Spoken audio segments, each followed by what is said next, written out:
معتبر راویوں سے یہ چیز واضح ہو گئی ہے کہ کئی وجہ سے سکندر ذوالقرنین کہا جاتا ہے کہ وہ کاف سے کاف تک گئے، یعنی وہ مشرق سے مغرب تک اللہ تعالیٰ نے ان کو بادشاہت دی تھی اور انہوں نے اپنی بادشاہت کے طول و عرض میں سیر کی، اور قرن کہتے 30 برس یا 80 برس یا 120 برس، یہی صحیح ہے۔ حدیث میں آیا ہے کہ حضور صلی اللہ علیہ وآلہ وسلم نے فرمایا، ایک مرد عشر قرنن، اور اس مرد کی عمر اس وقت 100 برس کی تھی، اور ایک میں قرن گوشہ جہاں کو بھی کہتے ہیں، یعنی ایک گوشہ جہاں کا وہ ہے جہاں سے آفتاب طلوع ہوتا ہے، اور دوسرا گوشہ وہ ہے جہاں آفتاب غروب ہوتا ہے۔ پس سکندر ذوالقرنین دونوں گوشوں تک پہنچے تھے، اور ذوالقرنین اسی لیے کہتے ہیں کہ ان کے 2 شاخ تھیں، اور سکندر اس لیے کہتے ہیں کہ ان کا تولد شہر سکندریہ میں ہوا تھا۔ اور حضرت ابن عباس رضی اللہ تعالیٰ عنہ سے روایت ہے کہ جب ابو جہل اور مکہ کے کفار رسول خدا صلی اللہ علیہ وآلہ وسلم کی رسالت پر ایمان نہیں لائے اور بطور شرارت بدذاتی کر کے حضرت کی پیغمبری آزمانے کے لیے ایک شخص کو ملک یثرب میں علماء یہود کے پاس بھیجا کہ ہمارے درمیان ایک شخص ہے اور وہ دعویٰ نبوت کا کرتا ہے، اور ہم نہیں سمجھتے یہ شخص سچ کہتا ہے یا جھوٹ۔ تم کو تو علم توریت خوب معلوم، لہٰذا ہمارے لیے چند مسئلے قدیم زمانے گزشتہ کے جس کا وہ جواب نہ دے سکے اپنی کتابوں سے چن چن کر ہمارے پاس بھیج دو، یہاں آ کر ہم سوالات اس کے سکھا دو کہ ہم اس سے پوچھیں اور سوال کریں، پھر دیکھیں وہ اس کا جواب دے سکتا ہے یا نہیں۔ تب یہودیوں نے کئی سوالات مشکل ترین اپنی کتاب توریت و زبور سے دیکھ کر نکالے، مثلا ان سے پوچھو کہ روح کیا چیز ہے، اور اصحاب کہف کون لوگ ہیں اور ان کا کیا حال تھا، اور سکندر ذوالقرنین کون ہیں اور ان کا کیا حال تھا۔ یہ مشکل سوالات یہودیوں کے بہت نامور عالموں نے اپنی کتاب سے نکالے تھے، اور یہ سب سوالات و مسائل ابو جہل کے پاس لکھ کر بھیجے تھے۔ تب اس ملعون نے حضرت محمد صلی اللہ علیہ وآلہ وسلم کے پاس جا کر سوالات مذکورہ شروع کیے۔ سب سے پہلے اس نے یہ کہا کہ ترجمہ، یعنی اگر آئے تم کتاب کے ساتھ مثل اس کتاب کے جو دی گئی موسیٰ کو یعنی توریت، تو البتہ ہم تم پر ایمان لائیں گے، جیسا کہ توریت پر ایمان لائے حضرت رسول صلی اللہ علیہ وآلہ وسلم نے فرمایا، اس کا جواب میں کل دوں گا۔ اور یہ جملہ اس وجہ سے آپ نے فرمایا کہ کل جبرائیل علیہ السلام آئیں گے تو ان سے پوچھیں گے اور اس کا مکمل جواب دے دیں گے، لیکن یہ جملہ کہتے وقت آپ نے انشاءاللہ نہ کہا، اس لیے 11 دن تک حضرت محمد صلی اللہ علیہ وآلہ وسلم کے پاس جبرائیل علیہ السلام نہیں آئے، اور آپ ان سوالوں کا جواب 11 دن تک نہ دے سکے۔ یہ دیکھ کر کافروں نے آخر محمد صلی اللہ علیہ وآلہ وسلم سے کہا، اے محمد، تیرے اللہ نے تجھ کو چھوڑ دیا ہے۔ یہ بات کافروں کی سن کر حضرت محمد صلی اللہ علیہ وآلہ وسلم بہت ہی زیادہ غمگین ہوئے، اور پھر جناب باری تعالیٰ میں عرض کی کہ کافر لوگ ہم پر طعنے دے رہے ہیں اور سوال کر رہے ہیں، میں ان کا کیا جواب دوں؟ یہ آپ کی معروضات سن کر اللہ رب العزت نے حضرت جبرائیل علیہ السلام کو جمعے کے دن ظہر کے وقت نازل فرمایا، اور حضرت جبرائیل علیہ السلام نے حضور اکرم صلی اللہ علیہ وآلہ وسلم کو اللہ تعالیٰ کی طرف سے درود و سلام پہنچایا، اور یہ فرمان خداوندی بھی اپنے ساتھ لائے۔ ترجمہ، اور نہ کہو تم کسی کام کو کہ میں یہ کروں گا کل کو، مگر یہ کہ چاہے اللہ تعالیٰ، اور اگر بھول جاؤ تو یاد آئے، اگرچہ وقت گزر چکا ہے تو پھر بھی انشاءاللہ کہنا چاہیے۔ اور کافروں نے کہا تھا کہ اللہ نے تم کو چھوڑ دیا ہے، تو یہ دشمنی سے کہتے ہیں بلکہ وہ خود منفعل ہیں۔ اللہ تعالیٰ فرماتا ہے، قسم کھا کر، والضحیٰ واللیل اذا سجا ما ودعک ربک وما قلی۔ ترجمہ، قسم ہے دھوپ چڑھتے وقت کی اور رات کی جب چھا جائے، رخصت کیا تیرے رب نے مجھ کو اور نہ بیزار ہو تجھ سے، یعنی حضرت رسول اکرم صلی اللہ علیہ وآلہ وسلم کو کئی دن تک وحی نہ آئی۔ دل میں بڑا تفکر پیدا ہوا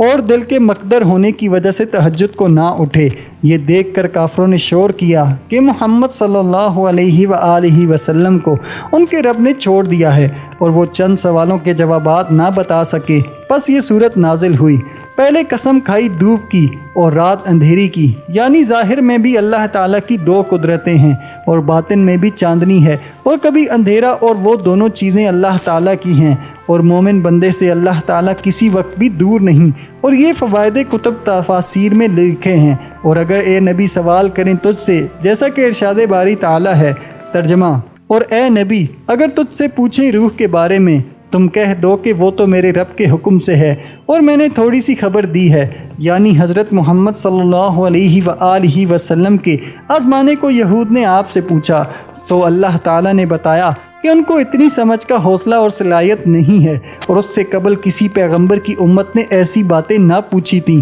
خبر بس اتنی ہی ان لوگوں کو جاننا کافی ہے کہ اللہ تعالیٰ کے حکم سے ایک چیز بدن میں آ پڑی، وہ بدن زندہ ہو گیا، اور جب وہ چیز اللہ تعالیٰ کے حکم سے اس بدن سے نکل گئی تو بدن پھر مردہ ہو گیا، اور یہ بھی ایک تفسیر کا مضمون ہے۔ اور اے نبی صلی اللہ علیہ وآلہ وسلم، اگر یہ کافر لوگ تم سے سوال کریں سکندر ذوالقرنین سے، جیسا کہ ارشاد باری تعالیٰ ہے، ترجمہ، اور سوال کرتے ہیں تجھ سے ذوالقرنین کے بارے میں، تو آپ کہہ دیجئے کہ عنقریب بتاؤں گا میں اوپر تمہارے اس میں سے کچھ مذکور، بے شک اللہ تعالیٰ نے اسے قوت عطا کی تھی زمین میں، اور اس میں دنیا کے ہر راستے پر چلنے کی صلاحیت دی تھی، یعنی سر انجام سفر کا کرنے لگا، یہاں تک کہ جب پہنچا سورج ڈوبنے کی جگہ پر تو اس نے سورج کو ڈوبتا ہوا پایا ایک دلدل کی ندی میں، اور اس نے اس جگہ پر ایک قوم کو بھی پایا، یعنی اللہ تعالیٰ نے کہا اے ذوالقرنین، یا یہ کہ عذاب کرے تو ان کو، یا یہ کہ پکڑے تو ان میں بھلائی۔ یہ سن کر ذوالقرنین بولا، جو شخص ظالم ہے پس البتہ عذاب کریں گے ہم ان کو، پھر پھیرا جائے گا اپنے پروردگار کی طرف، پس عذاب کرے گا اس کو عذاب پڑا، اور جو لوگ کے ایمان لائے اور عمل کیے اچھے پس ان لوگوں کے واسطے بطریقے جزا کے نیکی ہے، اور البتہ ہم کہیں گے اس کو اپنے سے کام آسان فائدہ، پس جو حاکم عادل ہوا اس کی یہی راہ ہے کہ بروں کو سزا دی، ان کی برائی کی، اور بھلے لوگوں سے نرمی اختیار کرے۔ پس سکندر نے یہ بات کہی، یعنی اس نے یہ طریقہ اختیار کیا۔ حضرت عبداللہ ابن عباس رضی اللہ تعالیٰ عنہ نے روایت کی ہے کہ سکندر ذوالقرنین نے یہ بات کی زمین میں اپنے لشکر کے کئی برس رہے اور لوگوں کو اللہ کی دعوت دیتے رہے۔ اس دعوت علی الحق سے یہ اثر ہوا کہ وہاں کے سب لوگ ان کے مطیع و فرما بردار ہو گئے، اور ان لوگوں کو نوازشیں بھی کیں، اور جو لوگ ان کے باغی رہے تو ان لوگوں کو جہنم دکھائی۔ اور یہ بھی کہتے ہیں کہ سکندر ذوالقرنین کی نبوت اور بادشاہت میں بعض حضرات کو اختلاف ہے، اور بعض نے کہا کہ وہ اول بادشاہ تھے پھر اس کے بعد وہ نبی ہوئے، اور بعض نے کہا ہے کہ اول وہ نبی تھے پیچھے بادشاہ ہوئے، اور بعض نے اسی پر دلیل قائم کی ہے کہ اگر سکندر ذوالقرنین نبی نہ ہوتے تو خدا تعالیٰ ان کو خطاب کیوں فرماتا؟ لیکن جواب اس کا یہ ہے کہ وہی الہامی تھی، جیسا کہ حضرت موسیٰ علیہ السلام کی ماں کو حق تعالیٰ نے فرمایا۔ ترجمہ، بواسطہ جبریل علیہ السلام کے، اور ان کی بادشاہی تھی مشرق سے مغرب تک، اور تمام راہ ملک کی سمجھائی تھی مشرق اور مغرب اور مختلف جزائر اور دیگر شہروں میں جا کر خلق خدا کو خدا کی دعوت پہنچانا، یہاں تک کہ زمین مغرب میں جہاں آفتاب غروب ہوتا ہے جا پہنچے، تو وہاں جا کر ایک شہر ایسا بھی پایا کہ اس کی 4 دیواری روئی کی تھی، اور اس کے اندر کسی طرف سے جانے کی واسطے کوئی راہ نہ تھی۔ آپ کا تمام لشکر اس کے ارد گرد پڑا رہا، اور آپس میں کہہ رہے تھے کہ آخر اس کے اندر کس طرح جائیں۔ باہر تقدیر کسی حکمت اعلیٰ سے رسی اور کمن دیوار پر ڈال کر ایک آدمی کو اس پار کر دیا، اور وہ پھر نہ آیا۔ کچھ دیر کے بعد اسی حکمت عملی سے دوسرے آدمی کو بھی دیوار چڑھایا، اور اس سے کہا کہ شاید اس طرف بحشت یا کچھ اور ہوگا، لہٰذا تم آگے مت جانا، اور پھر ہم کو خبر دو تاکہ ہم کو معلوم ہو کہ اس کے پیچھے کیا ہے۔ لیکن باوجود اس تاکید کے وہ بھی پھر واپس نہ آیا۔ یہ کیفیت حال دیکھ کر سکندر ذوالقرنین نے سمجھا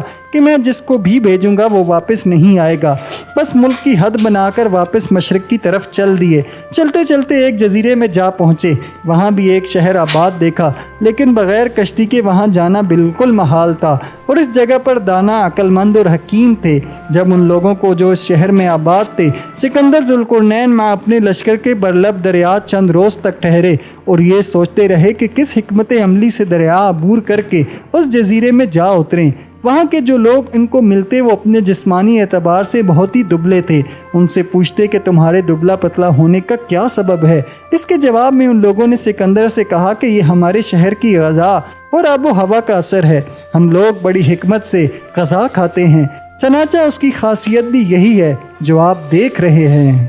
پس ان لوگوں نے سکندر ذوالقرنین کی دعوت طعام کی، اور اس ضیافت میں اپنی حکمت عملی سے غذا تیار کر کے ایک خوان میں جواہرات سجا کر سکندر ذوالقرنین کے سامنے لا رکھا، اور پھر وہ سب کے سب الگ ہو گئے اور سکندر ذوالقرنین سے کہنے لگے کہ آپ تناول کیجئے۔ سکندر ذوالقرنین نے لوگوں سے کہا کہ آپ لوگ بھی آئیں اور ہمارے ساتھ شامل ہو کر کھانا تناول کریں، اور سکندر ذوالقرنین نے ان سے یہ بھی کہا کہ بھائی یہ تو ہماری غذا نہیں ہے اور ہم یہ غذا کس طرح سے کھائیں۔ اس کے جواب میں ان لوگوں نے سکندر ذوالقرنین سے کہا کہ تم اس لیے یہاں تک آئے اور تمہارے یہاں تک آنے کی کیا غرض مقصود ہے؟ تو آپ کو معلوم ہونا چاہیے کہ جو چیزیں آپ کے سامنے ہم لوگوں نے پیش کی ہیں وہ بھوک کو نفع دیتی ہیں، پھر آپ ہم سے کیا چاہتے ہیں؟ جب یہ باتیں سکندر ذوالقرنین نے ان لوگوں سے سنی تو پھر وہاں سے ہندوستان کی طرف روانہ ہو گئے اور اپنا ایک قاصد بھی شاہ ہند کے پاس روانہ کر دیا۔ وہاں جا کر کہو کہ ہمارے ساتھ لشکر بھی ہے اور ہم یہ بھی چاہتے ہیں کہ تمہارا ملک برباد نہ ہو اور نہ ہم یہ چاہتے ہیں کہ تم سے لڑائی کریں، بس تمہیں لازم ہے کہ اس خبر کو پاتے ہی سب کے سب ہماری اطاعت میں آ جاؤ اور جو خراج ہم مقرر کریں اس کو قبول کرو۔ چنانچہ سکندر ذوالقرنین کے قاصد نے یہ باتیں شاہ ہند سے جا کر کہیں کہ آپ ہمارے شہنشاہ سکندر ذوالقرنین کی اطاعت قبول کریں، اور ایک ایلچی بھی اپنی طرف سے ان کے پاس بھیج دیا تاکہ وہ شہنشاہ کو شاہانہ استقبال کے ساتھ لائے۔ یہ سن کر شاہ ہند نے نہایت تعظیم و تکریم سے ایک ایلچی مع تحفہ ہدیہ دے کر سکندر ذوالقرنین کے پاس بھیجا۔ شاہ ہند کا ایلچی سکندر ذوالقرنین کے پاس پہنچا تو اس نے بادشاہ ہند کا بھیجا ہوا تحفہ و ہدیہ اور نذرانے ان کے سامنے پیش کیے، تو سکندر ذوالقرنین نے اپنے کارندوں کو حکم دیا کہ اس ایلچی کو لے جاؤ اور اچھی طرح رہنے کو جگہ دو اور 3 دن کے بعد اس ایلچی کو میرے پاس حاضر کرنا۔ چنانچہ حسب الحکم ملازموں نے اس کو لے جا کر اچھی طرح سے ایک جگہ پر رکھا اور 3 دن کے بعد سکندر ذوالقرنین کی خدمت میں حاضر کیا۔ سکندر ذوالقرنین نے اس کو دیکھ کر اپنا سر نیچا کیا اور اس ایلچی نے ذوالقرنین کو دیکھ کر اپنی انگلی ناک کے سوراخ میں ڈال کر پھر نکالی اور بغیر کچھ کہے سنے یوں ہی اپنی جگہ پر چلا گیا۔ اس میں کیا راز ہے؟ سکندر نے فرمایا کہ میں نے اس کو دراز قد دیکھ کر اپنا سر نیچا کیا، اور یہ بات سب کو اچھی طرح معلوم ہے کہ لمبے قد کا آدمی احمق اور بے وقوف ہوتا ہے، اور یہ مثل مشہور ہے کہ ترجمہ یعنی دیکھا گیا ہے کہ آدمی دراز قد والے زیادہ تر احمق ہوتے ہیں لیکن حضرت عمر رضی اللہ تعالیٰ عنہ نہیں ہیں، اور یہ بھی دیکھا گیا ہے کہ ہر پستہ قد آدمی فتنہ ہوتا ہے مگر حضرت علی رضی اللہ تعالیٰ عنہ نہیں ہیں۔ اور اس نے جو اپنی ناک کے سوراخ میں انگلی رکھی تھی کہ یہ میرا طالع سکندری دیکھے، پھر جاؤ اور اس کو میرے پاس لے آؤ اور اس کو وہ کھانا کھلاؤ جو بزرگ آدمی ہے۔ پھر اس کو واپس لے آئے اور اس کے کھانے کے واسطے صرف روٹی اور گھی بھیج دیا تاکہ اس کی عقل کی آزمائش ہو جائے۔ چنانچہ وہ روٹی اور گھی کھا گیا اور اس نے ایک سوئی روٹی میں رکھ کر سکندر ذوالقرنین کے پاس بھیجی، اور سکندر ذوالقرنین نے اسی سوئی کو سیاہ رنگ کر کے اسی روٹی اور گھی پر رکھ کر پھر اس کے پاس بھیج دی، اور اس نے پھر ایک ٹکڑا آئینے کا اس پر رکھ کر سکندر ذوالقرنین کے پاس بھیج دیا۔ پس یہ ماجرا بھی خاص لوگوں نے دیکھا، اور پھر ان لوگوں نے اپنے بادشاہ سکندر ذوالقرنین سے عرض کی کہ اے جہاں پناہ، اس میں کیا حکمت ہے؟ بادشاہ نے کہا بولے کہ روٹی اور گھی دینے کا مجھ کو یہ مطلب تھا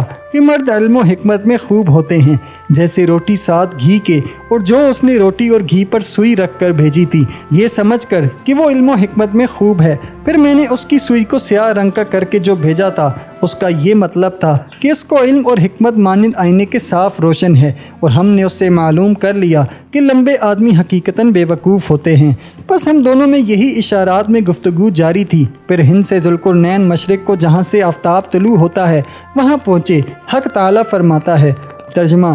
پھر لگا ایک اسباب کے پیچھے، یعنی سفر کا سر انجام کیا، یہاں تک کہ پہنچا ذوالقرنین سورج نکلنے کی جگہ پر، تو اس نے پایا کہ سورج نکلتا ہے، اور اسی جگہ پر ایک قوم کو بھی پایا کہ نہ ان کے لیے کوئی گھر ہے اور نہ سایہ اور نہ کپڑا، اور وہ لوگ بیابان ریگستان میں رہتے تھے کیونکہ ریگستان میں گھر وغیرہ نہیں بن سکتے، اور روئی کھیت میں ہو سکتی ہے کہ اس سے کپڑا بنائیں، اور وہاں جاڑا بہت ہوتا ہے، اور وہ لوگ اپنے کھانے کی چیزیں دوسرے شہروں سے لا کر کھاتے ہیں۔ زن و مرد سب ننگے رہتے ہیں اور مثال جانوروں کے جمع وغیرہ کرتے رہتے ہیں، اور جب دھوپ نکلتی ہے تو ان کے بدن میں قوت آتی ہے، اور جب آفتاب غروب ہوتا ہے تو سخت سردی پڑتی ہے۔ یہ دیکھنے کے بعد پھر سکندر ذوالقرنین دوسری جگہ پر جا پہنچے۔ چنانچہ اللہ رب العزت ارشاد فرماتا ہے ترجمہ پھر پیچھے چلا سکندر ذوالقرنین اور راہ کے یہاں تک کہ جب پہنچا درمیان 2 دیواروں کے، تو پایا اس نے ان دیواروں کے پاس ایک قوم کو جو ان دیواروں کے نزدیک تھی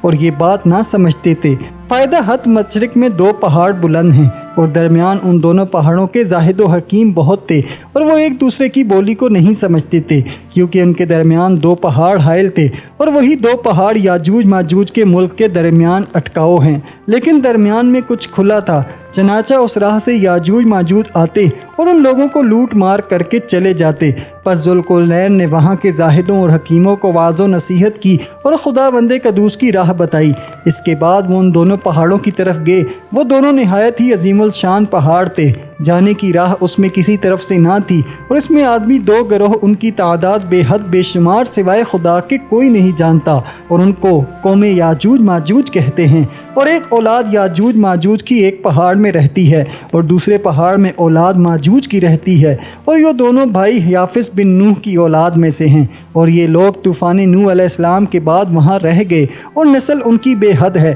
اور بدصورت آدمی ہیں، لیکن قد و قامت کم و بیش ہیں، یعنی بعض تو دراز قد، بعض 1 گز اور بعض 1 بالشت کے ہیں، اور کان ان کے اتنے بڑے ہیں کہ وہ زمین پر لٹکتے ہیں، اور جب وہ لوگ سوتے ہیں تو اپنا ایک کان زمین پر بچھا لیتے ہیں اور دوسرا کان بطور چادر کے اوڑھتے ہیں، اور مثل حیوانات کے ایک سے ایک جمع کرتا ہے اور ان میں کچھ شرم و حیا نہیں ہے، اور مثل بہا تم کے بول و براز کرتے ہیں، اور ان کے کھیتوں میں سوائے تل کے اور دوسری کوئی چیز بھی پیدا نہیں ہوتی، لہٰذا اسی کو وہ روزانہ کھاتے ہیں اور کسی دین و مذہب سے کوئی تعلق نہیں رکھتے، یہاں تک کہ وہ اللہ کو بھی نہیں جانتے اور نہ مانتے ہیں، اور وہ مرتے بھی نہیں ہیں، کافی عرصے سے زندہ ہیں اور اسی طرح زندگی گزار رہے ہیں۔ پس وہ پہاڑ سے نکل کر ان زاہدوں اور حکیموں پر آ کر ظلم کیا کرتے اور جس کو بھی پاتے مار ڈالتے، کھیت و مویشی ان کے لوٹ مار کر کھا جاتے، اور وہ سب اس قوم وحشی سے مقابلہ نہیں کر سکتے تھے۔ جب سکندر ذوالقرنین وہاں تشریف لے گئے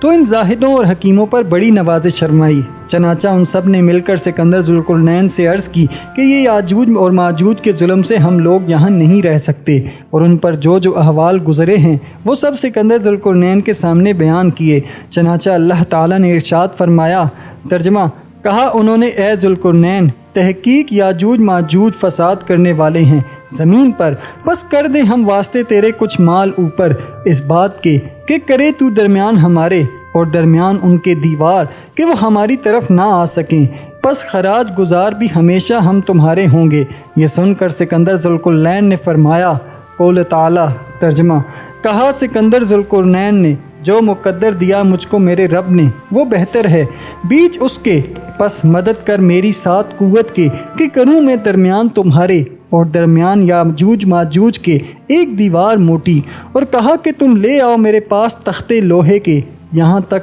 کہ جب برابر کر دیا 2 پھاٹکوں تک پہاڑ کی گھاٹیوں کو، یہاں تک کہ جب کر دیا اس کو آگ، ذوالقرنین نے کہا لے آؤ میرے پاس کہ ڈالو اس پر تانبا پگھلا ہوا تاکہ نہ چڑھ سکیں کہ آئیں اوپر اس کے اور نہ سوراخ کر سکیں اس میں کہ یہ میرے پروردگار کی مہربانی ہے، اور پس جب آئے گا وعدہ میرے پروردگار کا تو کر دے گا اس دیوار کو ریزہ ریزہ، اور یہ وعدہ میرے پروردگار کا سچ ہے۔ فائدہ، اول لوہے کے بڑے بڑے تختے بجائے ایک پر ایک دھرتے گئے کہ 2 پہاڑوں کے برابر ملا دیا، تانبا پگھلا کے اس کے اوپر ڈالا اور وہ تانبا درزوں میں بیٹھ کر جم گیا، سب مل کر ایک پہاڑ کے مانند ہو گیا۔ ہمارے پیغمبر محمد صلی اللہ علیہ وآلہ وسلم کے پاس ایک شخص نے آ کر کہا کہ میں حد سکندری تک گیا ہوں اور میں نے اس کو دیکھا بھی ہے۔ یہ سن کر حضرت رسول اکرم صلی اللہ علیہ وآلہ وسلم نے فرمایا کہ اس کی کیفیت بیان کرو۔ اس نے کہا کہ وہ دیوار ایسی ہے کہ جیسا 4 خانہ لنگی ہو۔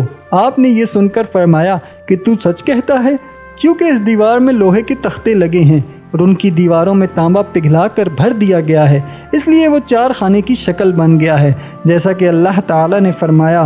ترجمہ، یہاں تک کہ کھولے جائیں گے یاجوج اور ماجوج اور ہر اونچان سے دوڑتے ہوں گے، یعنی جب روز قیامت نزدیک آئے گا یاجوج ماجوج حد سکندری سے نکلیں گے اور تمام روئے زمین پر منتشر ہوں گے، جہاں جہاں جو چیزیں پائیں گے کھا جائیں گے، اور پھر اللہ کے حکم سے سور پھونکا جائے گا، اس کی آواز سے ساری مخلوق مر جائے گی۔ اور ایک روایت حضرت علی کرم اللہ وجہ سے ہے کہ ہر روز یاجوج ماجوج کوشش کرتے ہیں کہ حد سکندری کو توڑ کر باہر آئیں، لیکن بحکم اللہ توڑ نہیں سکتے۔ صبح سے شام تک اس دیوار کو سب چاٹتے ہیں، مثل پوست بیضہ کے کر ڈالتے ہیں، بس تھوڑی سی باقی رہ جاتی ہے، پھر وہ لوگ آپس میں کہتے ہیں کہ کل سب توڑ دیں گے اور پھر آسانی سے باہر نکل جائیں گے، مگر وہ انشاءاللہ اپنی زبان سے نہیں بولتے، اس لیے وہ توڑ نہیں سکتے۔ بس صبح سے شام تک ان کا یہی معمول ہے، اور جب ان کا خروج ہوگا قیامت کے نزدیک تو اس قوم میں ایک لڑکا مسلمان پیدا ہوگا، اور جب وہ بڑا ہوگا تو انہی لوگوں کے ساتھ مل کر بسم اللہ بول کر دیوار چاٹنا شروع کرے گا، اور پھر شام کو انشاءاللہ پڑے گا کہ کل انشاءاللہ اس کو توڑ ڈالوں گا۔ جب وہ اللہ کے حکم سے حد سکندری ٹوٹے گی اور پھر اس کے بعد قوم اس دیوار سے باہر نکل آوے گی۔ روایت ہے کہ طول اس دیوار کا 36 کوس کی راہ ہے اور عرض اس دیوار کا 150 کوس کی راہ ہے اور اونچائی 70 گز، اور یہ بھی خبر ہے کہ جب وہ دیوار توڑ کر باہر نکلیں گے تو سب سے پہلے ملک شام میں آئیں گے، اس کے بعد بلخ میں۔ پس سکندر ذوالقرنین نے یہاں سے مشرق کی طرف جانے کا قصد کیا۔ موجودہ علماء حکمات سے پوچھا کہ تم نے کسی کتاب میں دیکھا ہے کہ درازی عمر کس چیز کے سبب ہوتی ہے؟ ان میں سے ایک حکیم صاحب نے سکندر ذوالقرنین سے عرض کی، یہ اے جہاں پناہ، میں نے حضرت آدم علیہ السلام کے وصیت نامے میں دیکھا ہے کہ حق تعالیٰ نے ایک چشمہ آب حیات ظلمات میں کوہ کاف کے اندر پیدا کیا ہے کہ پانی اس کا دودھ سے زیادہ سفید اور برف سے زیادہ ٹھنڈا اور شہد سے زیادہ میٹھا اور مکھن سے زیادہ نرم اور مشک سے زیادہ خوشبودار ہے۔ جو اسے پیے گا تو اس کو موت نہ آئے گی اور وہ قیامت تک زندہ رہے گا، اور اس کا نام آب حیات ہے۔ یہ سن کر حضرت سکندر ذوالقرنین کو اس کا شوق پیدا ہوا کہ اس چشمہ آب حیات کا پانی پینا چاہیے، اور علماؤں سے بھی سکندر ذوالقرنین نے کہا کہ تم بھی ہمارے ساتھ اس کوہ کاف کے ظلمات میں چلو۔ انہوں نے کہا کہ آپ جائیے، اور ہم تو یہاں کتب ہیں، دنیا کی آفت سے ہم لوگ کس طرح جائیں، اس لیے ہم نہیں جا سکتے۔ سکندر ذوالقرنین نے کہا کہ تم لوگوں کا ہمارے ساتھ ہونا بہت ضروری ہے، اور تم لوگ یہ بتاؤ کہ سواری میں سب سے زیادہ کون سا جانور چست و چالاک ہوتا ہے؟ انہوں نے کہا کہ وہ گھوڑی جس نے ابھی تک بچہ نہ جنا ہو، تو وہ نہایت چست و چالاک ہوتی ہے۔ چنانچہ انہوں نے چند اعلیٰ قسم کی گھوڑیاں چن چن کر مخصوص کر لیں، اور ادھر حضرت خضر علیہ السلام کو بھی اس لشکر کا پیشوا مقرر کیا، اور ان سے کہا کہ جب ہم اس کوہ کاف کے ظلمات میں جا پہنچیں گے تو یقین ہے کہ کوئی کسی کو نہ پائے گا، تو اس وقت کیا ہوگا؟ اس وقت حکماں نے کہا کہ لعل و گوہر شاہ سوار حضور کی سرکار میں ہو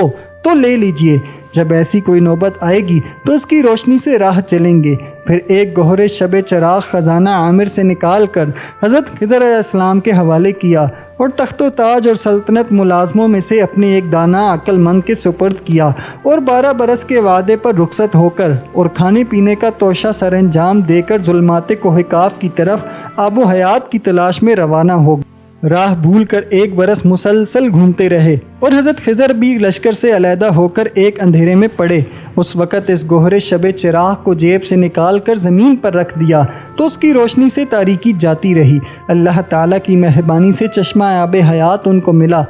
پھر حضرت خضر علیہ السلام نے اس میں منہ ہاتھ دھو کر آب حیات پی لیا اور اللہ کا شکر بجا لائے۔ بس اس وجہ سے حضرت خضر علیہ السلام کی عمر دراز ہوئی۔ پھر وہاں سے مراجعت کر کے دوسری تاریکی میں آ پڑے، پھر اسی گوہر شب چراغ کو نکال کر زمین پر رکھ دیا۔ اس کی وجہ سے شب میں اجالا ہو گیا، اور جتنے لشکر اندھیرے میں پڑے ہوئے تھے سب حضرت کے پاس آ کر جمع ہو گئے، اور سکندر ذوالقرنین اپنے لشکر سے کہہ رہے تھے کہ تم لوگ یہاں ٹھہرو، میں آگے چل کر کچھ تماشا عجیب و غریب دیکھا ہوں۔ یہ کہہ کر جب وہ آگے بڑھے ایک بالا خانے نظر آیا، 4 دیواری اس کی ہوا پر معلق ہے، اور اس میں مرغ پرندے بہت دیکھے۔ مرغوں نے حضرت سے کہا کہ اس ظلم میں بستی چھوڑ کر کیوں آئے ہو؟ اس کے جواب میں حضرت سکندر ذوالقرنین نے کہا کہ میں آب حیات پینے کو آیا ہوں۔ پھر ایک مرغ جوان میں شاہ تھا، وہ حضرت سکندر ذوالقرنین سے کہنے لگا کہ اے ذوالقرنین، اب وہ وقت آ پہنچا ہے کہ مرد سب لباس حریر کا پہنیں گے اور اچھے اچھے مکان بنا کر دنیا کے پیچھے عیش نشاط میں مصروف رہیں گے۔ یہ کہہ کر پھر وہ اسی بالا خانے کو کیا دیکھتے ہیں کہ وہ بالا خانہ تمام کا تمام جواہرات کا بن گیا۔ پھر کہا اے ذوالقرنین، اب وقت آ گیا ہے کہ چنگ و رباب اور بربط اور تنبورہ بجنے کا۔ پھر تھوڑی دیر میں کیا دیکھتے ہیں کہ تمام بالا خانہ لعل و یاقوت کا بن گیا۔ پھر یہ دیکھ کر بہت حیران رہ گئے۔ اس مرغ نے پھر سکندر ذوالقرنین سے کہا اے مرد مجاہد، تو مت خوف کر، یہ تمام کارخانہ ابلیس لعین کا ہے۔ اس مرغ نے پھر کہا کہ اب فساد ظاہر ہوگا، مجھے یہ بتاؤ کہ اس وقت لا الہ الا اللہ باقی ہے یا نہیں؟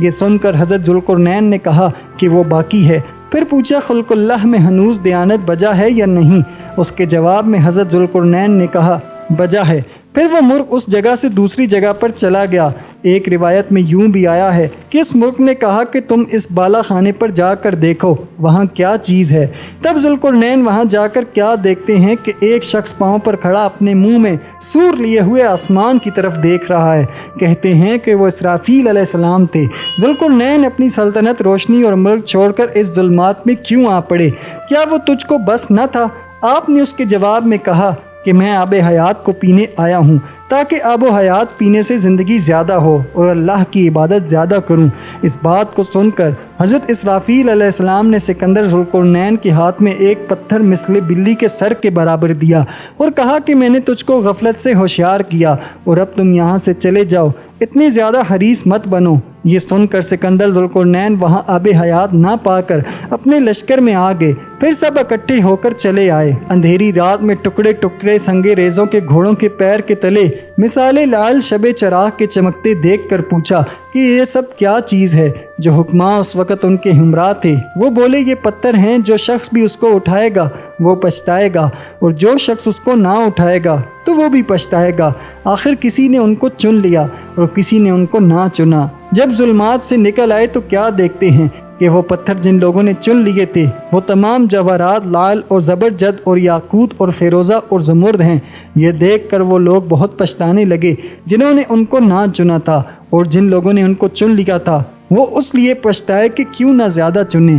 سکندر ذوالقرنین نے حکماں سے پوچھا کہ جو پتھر اسرافیل علیہ السلام نے مجھے دیا ہے اس میں کیا ماجرا ہے؟ حکماں نے کہا کہ تم اپنا پتھر ایک ترازو میں ایک طرف رکھو اور پھر سب پتھر ایک طرف رکھو کہ کس کا پتھر وزن میں بھاری ہوتا ہے۔ ایسا کیا گیا تو دیکھا کہ سکندر ذوالقرنین کا ہی پتھر وزن میں بھاری تھا جو ان کو حضرت اسرافیل علیہ السلام نے دیا تھا۔ پھر سکندر ذوالقرنین نے اپنے حکماں سے دریافت کیا کہ اس میں کیا اسرار ہے؟ وہ بولے کہ اب سب کے پتھر اتار کر اس پلے میں ایک مشت خاک رکھو۔ جب ایک مشت خاک کو پلے میں رکھا تو دونوں پلے ترازو کے برابر آئے۔ پھر پوچھا کہ اس میں کیا بھید ہے؟ حکماں نے کہا کہ اللہ تعالیٰ نے مشرق سے مغرب تک بادشاہت دی ہے، پھر بھی تم کو سیری نہیں، مگر تم کو یہ معلوم ہونا چاہیے کہ تمہارا پیٹ اور کھوپڑی کی خواہش ایک مٹھی خاک سے بھرے گی جو گورستان میں نصیب ہوگی۔ جب سکندر ذوالقرنین نے یہ بات سنی تب تمام لشکروں کو اپنے پاس سے رخصت کیا اور سب اپنے اپنے ملک میں واپس چلے گئے،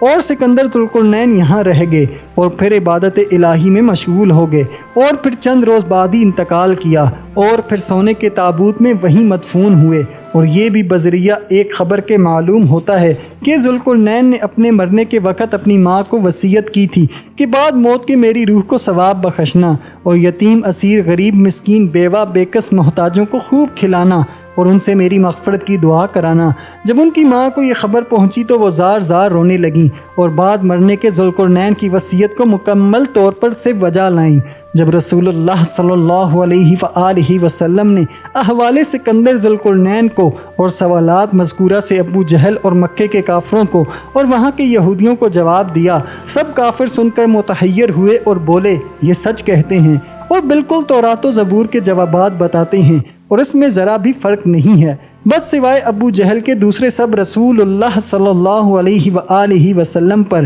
ایمان لے آئے۔ ابو جہل سے حضرت محمد صلی اللہ علیہ وآلہ وسلم نے فرمایا کہ اب تم کو معلوم ہوا یا اب بھی شک ہے اللہ تعالیٰ کا سچا رسول ہوں یا نہیں، اور اگر تم کو کچھ اب بھی شک ہے تو پھر پوچھو۔ تب اس لعین ابو جہل نے کہا کہ تم تو ایک ساحر ہو اور دوسرا ساحر موسیٰ تھا، معاذ اللہ، ہرگز تمہارے دین میں نہیں آؤں گا۔ چنانچہ اللہ تعالیٰ نے ارشاد فرمایا ان کافروں کے بارے میں، ترجمہ: پس جب پہنچی ان کو ٹھیک بات ہمارے پاس سے، کہا انہوں نے یہ کیوں نہ ملی پیغمبری جیسے ملی تھی موسیٰ کو، یہ بات کہی اور راہ ضلالت اختیار کی۔ پس اے میرے محترم مومن بھائیوں، ہم سب پر لازم ہے کہ اللہ اور اس کے رسول کی رضامندی پر راضی رہیں اور ان کے جملہ احکام شرع کو بجا لائیں اور کسی وقت بھی اس سے غافل نہ ہوں۔ اللہ تعالی ہم سب کو عمل صالح کی توفیق عطا فرمائے اور نبی اکرم صلی اللہ علیہ وآلہ وسلم کی شفاعت نصیب فرمائے۔